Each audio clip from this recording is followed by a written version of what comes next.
આજના દિવસે આપણને એસબીઆઈ કાર્ડના પરિણામ આવતા દેખાયા છે અને એસબીઆઈ કાર્ડના પરિણામ બાદ સ્ટોકની અંદર થોડું ઘણું દબાણ છે। સમગ્ર વિગત સાથે જોડાયા છે સહયોગી શ્રદ્ધા। જી શ્રદ્ધા, જણાવો શું ખાસ વિગત એસબીઆઈ કાર્ડના પરિણામોને લઈને? जी, तो एसबीआई कार्ड्स में क्वार्टर 3 परिणाम पर पहला नजर करिए तो नेट प्रॉफिट में 45% વધારો જોવા મળ્યો છે। 383 કરોડની સામે 556 કરોડ થતા જોવા મળ્યા છે। યર ઓન યર બેસિસ પર આવકની વાત કરીએ તો અહીંયા પણ 11% વધારો જોવા મળ્યો છે। 4618 કરોડની સામે 5127 કરોડ।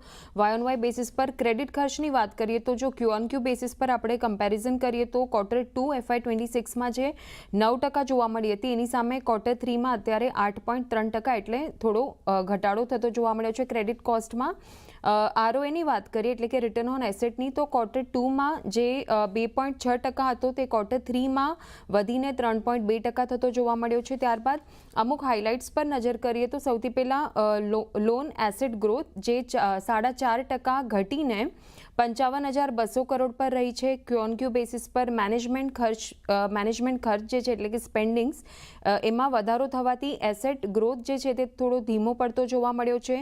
રિવોલ્વર રેટ એ 23% પર રહેતો જોવા મળ્યો છે યર ઓન યર બેસિસ પર। હવે રિવોલ્વર રેટ એટલે કે જે પર્સન્ટેજ ઓફ કાર્ડ હોલ્ડર્સ જે છે ક્રેડિટ કાર્ડ હોલ્ડર્સ તે જે લોકો તેમનું ડ્યુઝ જે છે તે ડ્યુ ડેટ સુધીમાં પે નથી કરતા એવા લોકોનો જે પર્સન્ટેજ ટર્મ્સમાં રિવોલ્વર રેટ કહેવામાં આવે છે તેમને।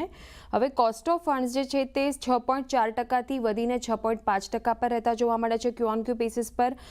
મેનેજમેન્ટ તરફથી કહેવામાં આવ્યું છે કે જે કોસ્ટ ઓફ ફંડ છે તે સ્થિર રહી શકે છે અને તેઓએ એમ પણ કહ્યું છે કે પોર્ટફોલિયો પર યીલ્ડમાં ઘટાડો આવી શકે છે। હવે અલગ અલગ બ્રોકરેજીસ તરફથી વ્યૂઝ આવતા જોવા મળ્યા છે પરિણામ બાદ। તો HSBCએ કહ્યું છે તેઓએ રેટિંગ આપી છે રિડ્યુસની અને ટાર્ગેટ આપ્યા છે 660 પ્રતિ શેરના અને નુવામા તરફથી હોલ્ડની રેટિંગ આવી છે અને ટાર્ગેટ આવ્યા છે 890 પ્રતિ શેરના અને શેર અત્યારે આપણને 1%થી વધુના ઘટાડા સાથે કારોબાર કરતો જોવા મળી રહ્યો છે।